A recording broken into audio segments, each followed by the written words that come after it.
What's going on, guys? Welcome back to another video. So today we're going to be doing something pretty fun. I'm going to be showing you guys how to make some more power on your N54 motor. Now, if you guys are already subscribed, you already know that I obviously have the JB4 installed and I had the MHG tune installed because it's the only way that my car will run. But for those of you who, may have just picked up a JB4 and need to know how to install it, I decided to take it out and I'm going to show you guys how to install it. It's a very simple, straightforward install. There is instructions online. I'll leave the link in the description, or you could just watch this video and learn for yourself, hands-on. YouTube videos are always better than reading, guys. I know no one likes to read anymore. So first thing that you're going to do is there's going to be your cowl filter, which is this piece right here. You're going to have this. It's literally held in by 2 screws. You have your plastic covers. And then if you guys actually have a cowl filter, there will be a cowl filter here too. I have the deletes, but you pretty much just have to get to the DME. You guys can figure that out for yourself. Yeah, take this little white cover off. Next, what you're gonna do is you have your JB4. As you can see, there's 4 connections. I have the Bluetooth kit right here. So this Bluetooth kit, this will allow me to use a tablet to monitor all my JB4 functions and also to upload firmware and stuff like that. This is an option, $125 option, or the JB4 comes standard with, I believe, the USB cable, which you would have to run through your firewall and then you have to use a laptop. So do I recommend this? Hell yeah, I do. It makes everything a lot easier and it looks cool when you can use your phone or your tablet to monitor all your gauges and also update firmware. It just makes life a lot easier as opposed to carrying a laptop with you. So what we're gonna do first is you're gonna come over here. You have 2 sliders right here that you're gonna pull out, and that's gonna release it from your ECU right here. Okay, very simple. You just are gonna pull these. They're gonna be pushed in. You're just gonna pull them out. They take some force and you're here. This, ignore this. This is when I used to have a watt box before I got the JB4. That's why these wires are cut. Anyway, what you're gonna do, you're gonna pull these 2 tabs out. You can pull them out or you can use a screwdriver and kind of push on the pins, but mine are kind of broken, so they just kind of pull out. And then here you have little tabs.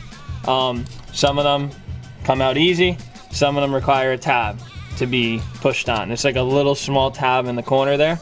And you're going to take these out. Once you take all these connections out, put them all to the side, and what you're gonna do is now come to your JB4, and they're already all color coded and matched for you. So you see gray would go with gray, black would go with black, black with black, white with white. It's very simple and just laid out for you. It's very easy. So let's get started with taking those out and pairing these together. Alright, so what we're going to do here is we have all the connections freed. So now what you're going to do is, like I said, everything's color coordinated. So to make it easier, they recommend you put the JB4 in first. It's a lot easier that way as opposed to connecting it. You can connect it after. So what we're going to do is the gray goes to the top, like that. And then the black wire goes, where is it? Right here. The black wire goes underneath. Just like that. So now what you would do is you take your clip, you slide it in to where it would start at, and then you will push this down and push the clip in, and look at that. Snug, connected, everything's all good. So now what we'll do is we'll take the other connection part of the JB4 and we will put the black wire in first. Then the white wire in. Not from the JB4, yeah. Put the white wire in and repeat the same process. Put the clip in with a little slider piece, get it ready. This side's a little more difficult because you have like this stuff over here in the way. So you kind of have to like pick up the whole ECU when you do this. It's a little bit difficult. So push down and push the clip in, and that's it. So now that's all secured. If you lifted it out, you're gonna have to line everything back up. to get your clips back in. There you go. Now what we'll do is we'll take all the connections. So you have your white connection that will go here. And these connections all have arrows on them, so you can't mess it up the way that they plug in. I'll take this black connection, plug that in. Just be gentle when you do this because you don't want the pins to get messed up, or else if they lose contact, it obviously won't work. And then here you go. So that's it for that. Now, you're probably wondering, well, where do we put this big box? Well, they were kind enough, BMW, to leave like a nice gap in the DME here, so you can kind of just shove it in there gently, because you don't want to like rip any wires or anything like that. So we'll kind of just tuck that in there. Put your Bluetooth kit over here if you have it. If you don't have the Bluetooth kit, well then you're gonna have to fish your wire like down through the DME box and stuff. And then here is your power. So what you're gonna do is, this is pin number 2. As you see, I already have it marked off. So if you just look at it, this is how it's gonna come out. You only have 2 orange wires. You'll pull this orange wire out. That's pin connection number 2.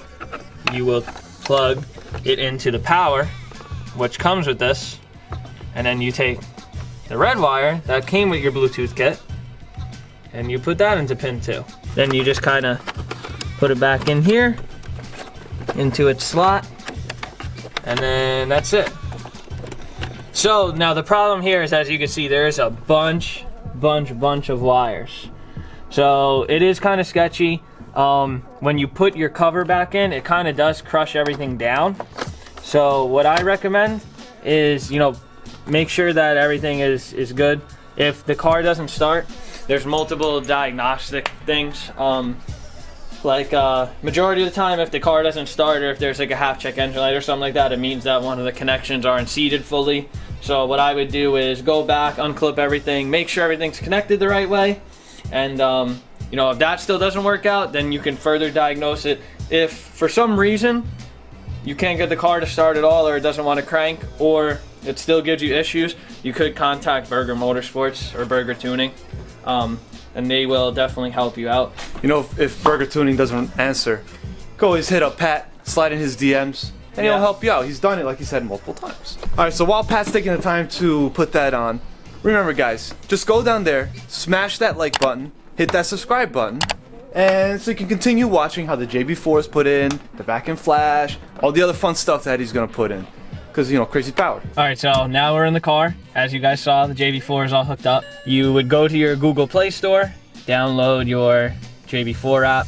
As you can see also, the perks of the JB4, if you do the station down and volume down, you see this will pop up. If you guys want a separate video on like what they all do, make sure to go in the comments below and leave that. I'm not gonna go into detail now because this video is long enough. Once you get your JB4, you're gonna have to go to settings, view account. I'm already logged in as myself, but you're gonna have to sign up, and that's it. And then these are all your settings. If you wanted to read codes, you click read codes. These are all your data logs. If you go to logs, you can see everything. And then there's your gauge display, which you have multiple things that you can do. So overall, do I recommend the JB4? I recommend it highly. It is a boost controller. I know a lot of people use MHD now because MHD can make more power. JB4 is just a lot safer, and it has more features to it, such as anti-lag, 2-step. It has a port injection controller. So you definitely, it might not be as tuner friendly as an MHD tune, but it definitely has more safety features, which if you're somebody like me where you daily drive the car and you don't want the engine to blow up, I feel that the safety is more important than pushing, you know, maybe 1 to 2 PSI higher, make more power. So in another video, we're gonna show how to upload a MHD backend flash. That way you can get the best of both worlds. You get the safety and more power, and overall it's just a way better experience when you have both of them linked together. But hope you guys enjoyed the video. If you have any questions, like Steve said before, you can DM me or comment under this video, and I will gladly try and help you out. So always remember, work hard, stay humble.